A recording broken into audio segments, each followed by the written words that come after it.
L'actualité, évidemment marquée également par la mort hier, 99 ans, du prince Philippe, mari de la reine Elisabeth II, mais pas seulement, très apprécié également le prince Philippe des Britanniques. Un deuil de 8 jours est entamé avant les funérailles, on y revient. D'ici là, les Britanniques lui rendent hommage. Julien Gall.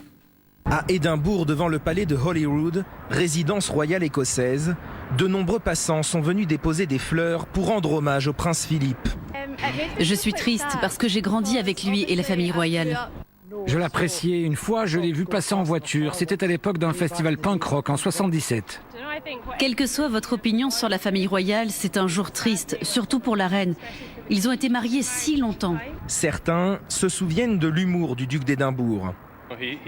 Un jour, il a dit à un moniteur d'auto-école écossais « Comment faites-vous pour que les gens se privent de boire suffisamment longtemps et obtiennent leur permis de conduire ?» Ça, c'était vraiment drôle. En Australie, membre du Commonwealth, les drapeaux sont en berne. Mais pour les habitants de Sydney, le prince Philippe reste le symbole d'une époque révolue.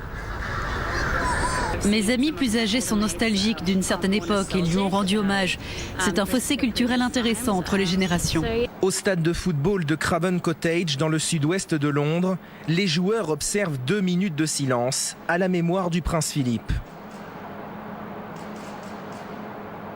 Le prince Harry et son épouse Meghan publient un message sur leur site internet. « Merci pour votre service, vous nous manquerez beaucoup », écrivent-ils. Le duc et la duchesse de Sussex qui publient également un hommage sur Twitter.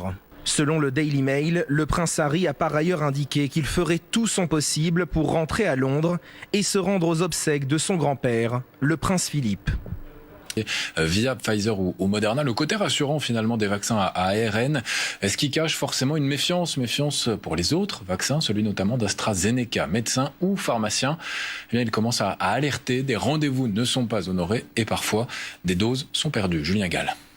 Il est le mal-aimé des vaccins administrés sur le territoire, l'AstraZeneca. Dans un récent sondage, les Français sont plus de 70% à s'en méfier. Ça me dérangeait pas, bon là c'est Pfizer, c'est bon, mais celui-là, pas question. En visite dans un centre de vaccination à Lyon ce matin, Jean Castex semblait s'inquiéter de cette méfiance. Pourtant, il faudrait arriver à lever ces réserves. Ah oui, tout à fait. C'est pas vous que je vais expliquer que Bien sûr. le risque est faiblissime aux côtés de ne pas être vacciné. Donc, je vous le dis, d'ailleurs, on va maintenant que les autorités sanitaires européennes, nationales stabilisent tout ça, on va essayer de repartir à l'offensive pour convaincre nos concitoyens. Pour dissiper les doutes, le personnel de santé met en avant le critère d'âge. Si la Haute Autorité de Santé et l'Agence européenne du médicament a fixé la limite à 55 ans, c'est justement une limite de principe et c'est justement parce que ça a été bien étudié et qu'on peut avoir toute confiance dans ce vaccin pour cette population d'âge. Le vaccin AstraZeneca, un produit d'un laboratoire anglo-suédois jugé trop peu efficace contre le variant sud-africain, ne doit plus être utilisé en Moselle, en Guyane, à Mayotte et à La Réunion. Une préconisation de la Haute Autorité de Santé. De son côté, l'Agence européenne des médicaments rappelle que les bénéfices de ce vaccin l'emportent sur les risques. Ce sont des effets secondaires rares, très rares.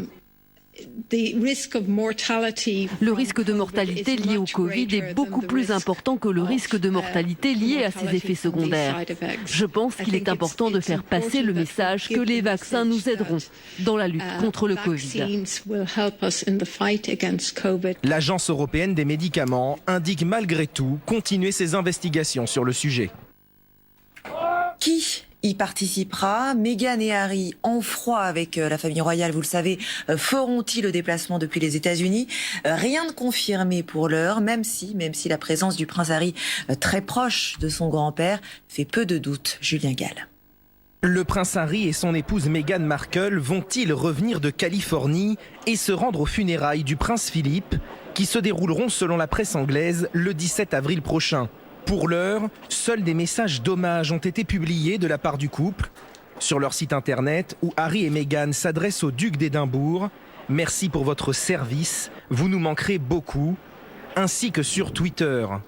Malgré le devoir de réserve habituel de la famille royale, ces déclarations sobres pourraient passer pour un manque de sensibilité. Je trouve que le message envoyé par Harry est d'une sécheresse et d'une platitude, d'une pauvreté. Je trouve ça de très mauvais goût. Et c'est tout de même son grand-père. Il faut dire qu'une rancune demeure entre le duc et la duchesse de Sussex et le reste de la famille royale britannique. Dans une interview accordée à la chaîne américaine CBS au début du mois dernier, Meghan Markle proférait des accusations de racisme envers certains membres de la famille royale. Pendant les mois où j'étais enceinte, il y a eu beaucoup de discussions quant à savoir à quel point la peau de mon fils serait foncée à la naissance. Buckingham Palace avait immédiatement répondu à ces accusations. Les questions soulevées, en particulier celles du racisme, sont préoccupantes. Bien que les témoignages puissent varier, ils sont pris très au sérieux et seront traités par la famille en privé. Après ces accusations de racisme contre les Windsor, le prince Harry doit-il se rendre aux funérailles de son grand-père accompagné de son épouse? Les Britanniques sont divisés, ils disent oui, elle doit venir, elle fait partie de la famille malgré tout ça, malgré cette année difficile, malgré le Mexit comme on l'a appelé. Et puis d'autres disent non, elle ne doit pas venir, tout ça c'est sa faute. Selon le Daily Mail, Harry a indiqué qu'il ferait tout son possible pour rentrer à Londres et se rendre aux obsèques, mais rien n'a été officiellement confirmé pour l'heure.